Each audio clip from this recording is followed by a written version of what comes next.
يلا نعمل مع بعض احلى سمبوسة وكفتة، ونقدم معاهم سلطة طحينة. كفتة جميلة جدا وطعمها روعة، والسمبوسة مقرمشة وجميلة جدا. شايفين شكلها حلو قد ايه؟ معايا هنا كيلو من اللحمة المفرومة، هضيف عليه ربع كيلو من اللي هي الضاني، وهضيف معلقتين من البقسماط.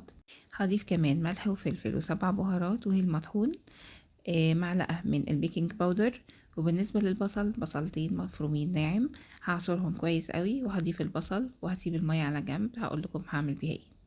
هخلطهم كويس مع بعض. بالنسبة للحمة المفرومة، نخلي الجزار يقطعها من الدوش وتتفرم مرتين. هضيف كمان معلقتين من الزبادي، وهبقى انزل لكم اللينك بتاعه. الزبادي ده بيتي. هخلطهم كويس مع بعض. ولو اللحمة المفرومة كانت مفرومة وش واحد، هضربها في الكبة مرة كمان عشان انعمها وتبقى اتفرمت وشين، وبالتالي تبقى ناعمة معايا في التشكيل. تمام كده، هسيبها بقى على جنب وهقول لكم هعمل ايه بمية البصل. هضيف عليها ملح وفلفل ومعلقة من معجونة صلصة الطماطم، واخلطهم مع بعض كويس. ولما اشيش الكفتة هبتدي اشمعها بالبصل ده. معايا هنا السيخ بتاع الفرن اللي بنشوي عليه الفراخ، وابدا اشيش على الكفته. لو السيخ ده مش متوفر عندي، ممكن استخدم العصيان بتاعه الشيش طاووق. اخليهم مثلا 3 أو 4 مع بعض مجموعه كده، وابدا اشيش الكفته عليهم. وميزه طبعا السيخ بيخلي الكفته ما تبقاش مكتومه، وبتستوي بسرعه من بره ومن جوه، وما بتاخدش وقت طويل في الفرن. ونبدا نشمع الكفته كلها بميه البصل. اي وقت بعمل كفته وبشيل فيه ميه البصل، بستخدم جزء لتشميع الكفته، والجزء التاني بحتفظ بيه في الفريزر. بينفع في تتبيله الفراخ او اللحمه، فراخ البانيه او الشاورما. الكفته جهزت معايا. لو مستعجلين على تسويتها هنسويها على طول، بس الافضل ان احنا ندخلها التلاجة حوالي نص ساعه او ساعه عشان تتشمع كويس قبل التسويه. بالنسبه للطحينه، هضيف عليها هنا ملح وفلفل وكمون. هضيف كمان معاها معلقه من الخل ومعلقه من عصير الليمون. هضيف كمان معلقتين من الزبادي، ونص معلقه صغيره من الثوم المفروم. هقلبهم مع بعض كويس، وبعد كده ابدا اخفف قوام الطحينه بالميه لحد ما نوصل للقوام اللي احنا بنحبه. كده الطحينه جاهزه معايا. هجمل الوش برشه كمون. الكفته كده دخلتها الفرن، قعدت حوالي نص ساعه او ساعه الا ربع تحت الشوايه. انا ما شغلش الفرن، التسويه كلها تحت الشوايه. هحشي معاكم كمان السمبوسه. انا هحشيها ميكس جبن رومي وتشيدر وموتزاريلا. هحط معاها كمان فلفل اخضر وزيتون. بالنسبة لطريقة لف السمبوسة، هفرد طبقة على ايدي وابدأ اخد الحرف بتاعها والفه بالشكل ده. بتديني شكل المخروط او شكل الكون القرطاس زي ما بنسميه يعني، وابدأ احشيها بالحشوة اللي عندي. وطبعا اهم حاجة ان احنا نقفلها كويس جدا علشان ما تتفكش مننا في الزيت او ان الحشوة تخرج منها.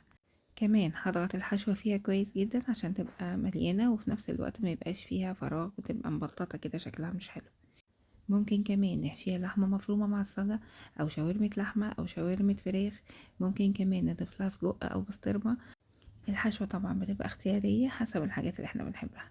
معايا هنا معلقة من الدقيق، حطيت عليها معلقة من المية ودوبتهم علشان أبدأ ألزق بيها الحرف الأخير للسمبوسة عشان ما تفكش مني. هلف معاكم واحدة تانية. يفضل كمان واحنا شغالين في عجينة السمبوسة ان احنا نغطيها فوطة عشان ما تنشفش مننا، وتكون ايدينا سريعة جدا في الحشو عشان العجينة دي بتنشف بسرعة. شايفين بقى طريقة اللف جميلة وسهلة ازاي؟ لو احنا شاريين عجينة السمبوسة فريش، ممكن نحشيها كلها ونحطها في اطباق في الفريزر ونطلعها على القلي على طول. وطبعا بنقليها وهي متجمدة، ما بنستناش عليها انها تفك.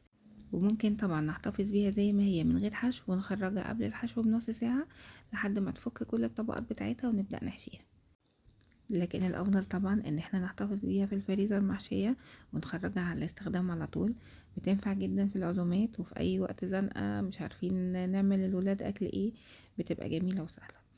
بالنسبة للقلي، هنقليها في زيت ساخن غزير، ونبقى واقفين جنبها ما نتحركش لان هي ما بتاخدش وقت خالص.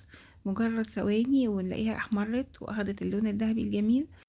زي ما انتوا شايفين كده لونها جميل جدا ومقرمشة قوي. بقلي الكمية كلها طبعا وبخرجها على مناديل مطبخ عشان طبعا يمتص اي زيت موجود فيها. كده كله جاهز معايا. الكفتة بصوا لونها حلو ازاي وجميلة جدا، وريحتها تحفة وطعمها خطير جدا. ودي طريقتي في الكفتة اللي دايما معتمداها وعمري ما بغيرها، واساسي فيها الزبادي والبيكنج باودر، وكل اللي دقها عجبته جدا. النهاردة هقدمها مع عيش فينو وطحينة.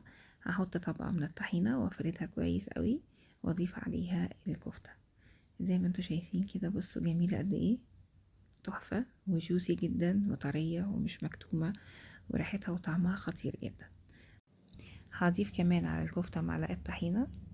يا سلام، مفيش اجمل من كده بجد، يعني احلى سندوتش في الحياة. اللي ما بيحبش الطحينة طبعا ممكن يضيف سلطة خضراء، وفي الحالتين طبعا بتبقى روعة. شايفين جميلة قد ايه؟